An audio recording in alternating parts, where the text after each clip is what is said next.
mereka dengan sadar, tahu dan mau menjajakan dirinya dengan sejumlah rupiah yang mereka sepakati dengan penyalurnya. Tetapi komunikasi itu aja susah.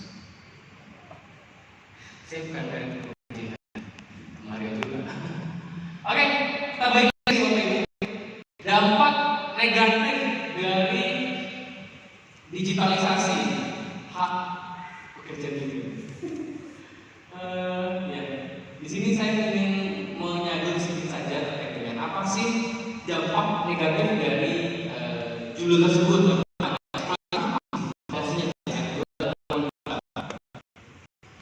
Ada yang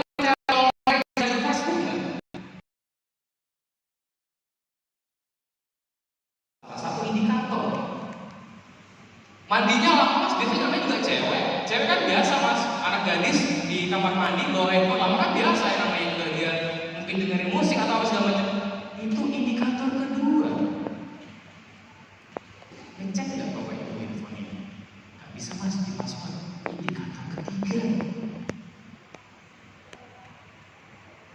Bukan saya bermaksud untuk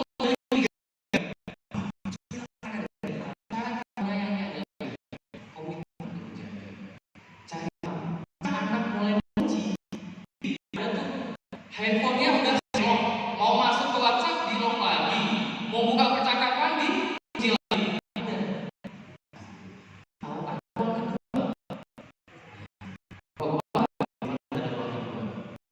Coba langsung berarti Anda sukses penjaga sih. Artinya memang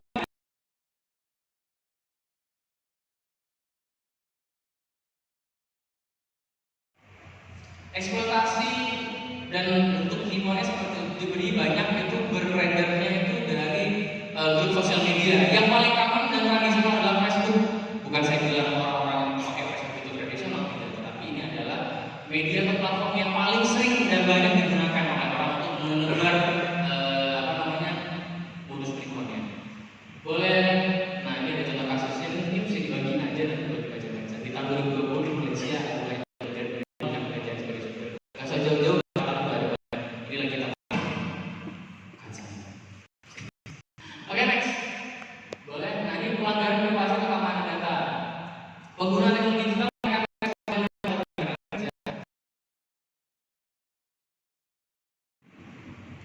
Oke, next. Berikutnya, yang ketiga adalah ketergantungan variabel digital yang rentan.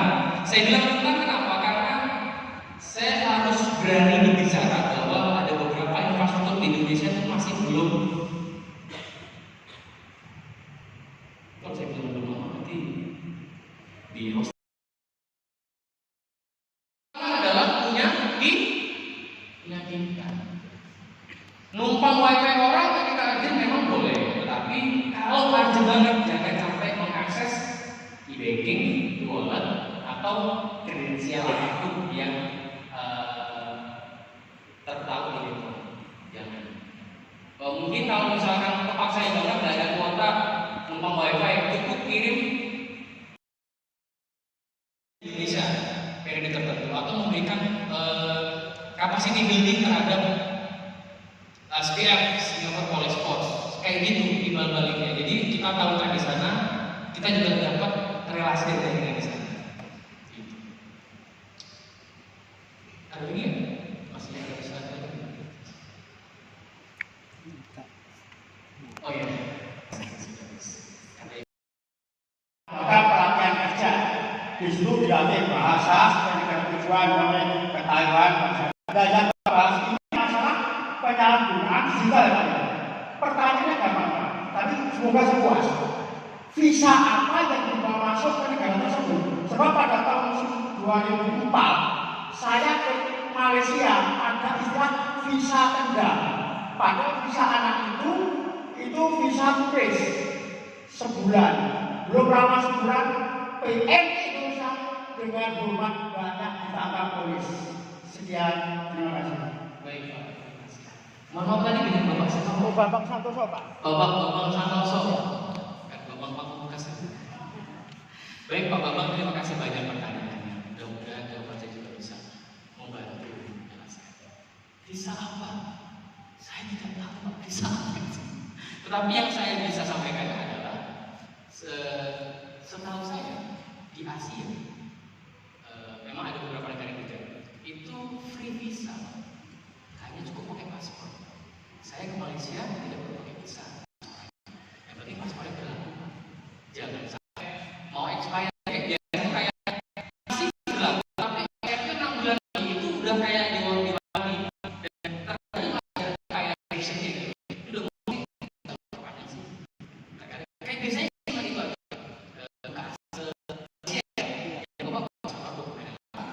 Foto yang sesuai dengan Bapak tidak usah.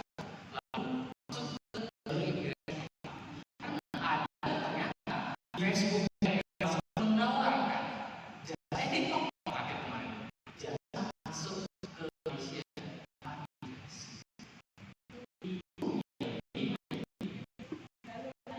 Iya. Ya mungkin ada jalur gajinya yang diganggu protokol. Tetapi saya maksud adalah itu adalah sebenarnya penyelundupan.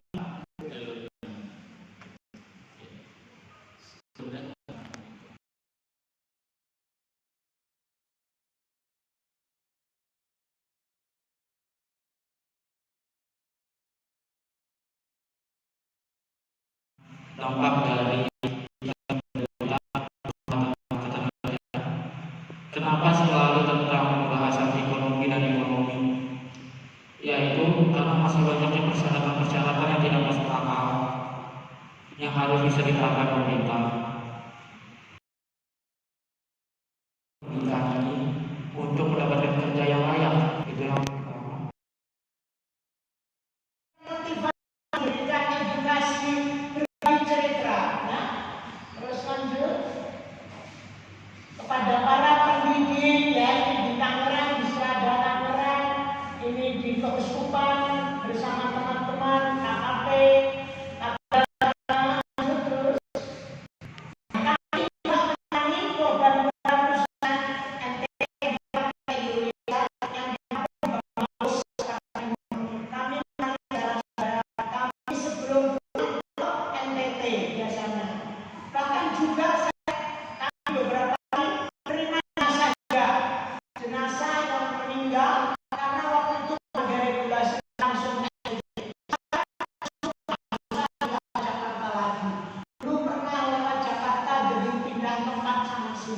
Sekarang sudah sejak Pak Jokowi itu langsung, jadi jenazah diterima di Kupang sana langsung. Maka ada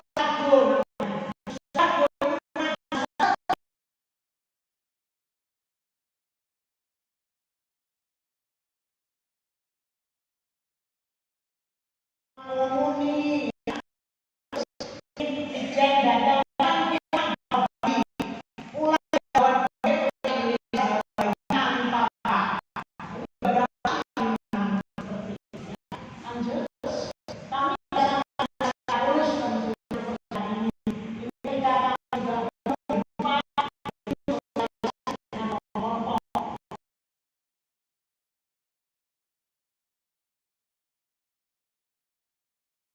kemudian caranya itu banyak. Ada yang dipaksa, ada yang diancam, ada yang dibujuk, diculik, atau ditipu, atau diperdaya. Kayak tadi Bapak bilang ya, bilangnya katanya akan bekerja di kapal ikan dengan gaji $2.000. Ternyata sampai sana disuruh goreng ikan, dan ternyata dokumennya diambil sehingga kalau dia mau kabur dia jadi ilegal. Kemudian kalau ada salah satu dari unsur ini, nggak perlu semuanya terpenuhi, salah satu saja itu berarti sudah memenuhi unsur cara. Kemudian yang ketiga adalah tujuan. Tujuannya untuk apa? Untuk apa orang itu direkrut? Untuk apa orang itu direkrut dengan penipuan? Karena dia akan dipekerjakan atau karena dia akan dimanfaatkan supaya si orang yang eksploitasi seksual di Jepang. Nah, kemudian tawaran kerja online di luar negeri seperti kasusnya jadi kepedulian kita karena kasusnya itu sejak online sejak COVID ya, itu kasusnya itu meningkatnya memang gila-gilaan dan korbannya itu adalah anak-anak kita usia yang sama yang dialami berbagai negara, dan biasanya korbannya itu sebagian besar dikirim ke Kamboja, Myanmar, Filipina, Laos, Thailand, Vietnam, dan terakhir juga kami dapat yang dari Laos. Paling banyak Kamboja, lalu Myanmar. Myanmar ini sebenarnya tawaran pekerjaannya itu adalah di Thailand. Ya, tawaran pekerjaannya di Thailand. Karena kalau benar Myanmar nggak ada yang mau kan, karena kamu ini. Tapi karena Thailand dan Myanmar itu berbatasan darat, jadi mereka tahunya mereka mendaratnya di Thailand. Tapi dari Thailand itu mereka diangkut lagi dijual ke perusahaan yang ada di Myanmar. Dan itu kan karena perbatasan darat, kadang-kadang mereka nggak tahu bahwa mereka sebenarnya sudah melintasi batas negara. Kemudian next, oke, nah ini profilnya mereka adalah generasi muda 18 sampai 35 tahun, berpendidikan minimal SMA, sebagian besar justru sudah S1, ada juga S2. Dan kadang-kadang mereka sebenarnya sudah kerja di sini tapi masih bisa juga tergiur untuk karena kalau dilihat dari film ini tadi ya, ketika dia cek foto-fotonya bagus banget ya, sangat wah pokoknya dilihat dari foto-fotonya, dicek profilnya semuanya bagus, padahal kenyataannya tadi kita lihat sangat jauh apa. Kemudian anak-anak ini, maksudnya korban ini, biasanya mereka umumnya menguasai teknologi, minimal itu punya sosial media dan mampu menguasai komputer. Kemudian mereka ya umumnya sedang mencari pekerjaan, kesulitan mencari pekerjaan atau pengen pekerjaan dengan gaji yang lebih baik seperti itu. Ini profil korbannya. Next. Nah, bagaimana sindikat ini beraksi? Biasanya korbannya itu direkrut melalui sosial media, tapi ada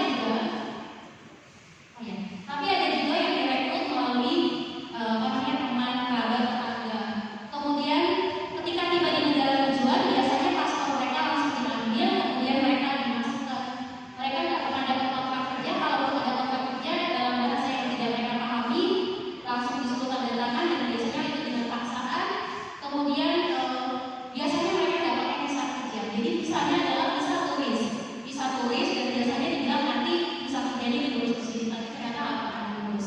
Kemudian jam kerja yang panjang, biasanya mereka nggak dapat gaji, kalau dapat itu dipotong dengan segala macam itu. Kemudian kalau nggak dapat memenuhi target, mereka dituntut fisik. Beberapa korban yang kami tangani itu ketika pulang itu masih ada bekas disetrum, ya bekas disetrum atau bekas kekerasan fisik itu masih ada, atau itu kalau mereka nggak memenuhi target. Lalu kalau mereka terus-terusan nggak memenuhi target, maka mereka akan dijual lagi ke perusahaan yang lain. Terakhir penjualan organ. Dan kalau keluar mereka harus bayar denda. Next. Nah, ini yang penting kalau menurut kewaspadaannya. Next.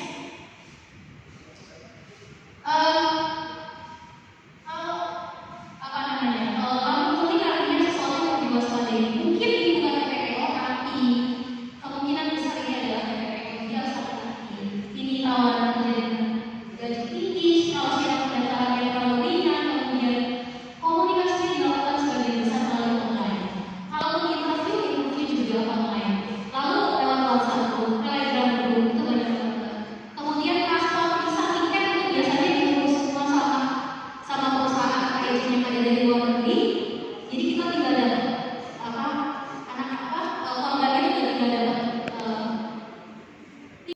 penampungan tapi tidak ada pelatihan biasanya. Kemudian prosesnya cukup dalam ekspresi. Kalau mendapati hal ini, tolong hati-hati. Next. Nah, ini yang resiko tinggi TPPO. Kemungkinan besar pasti TPPO. Data dan nama status perusahaan yang tidak jelas, kayak tadi dibilang sama Mas Jahan, nggak ada kontrak kerja.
kopiannya sama keluarga atau teman yang ada di Indonesia.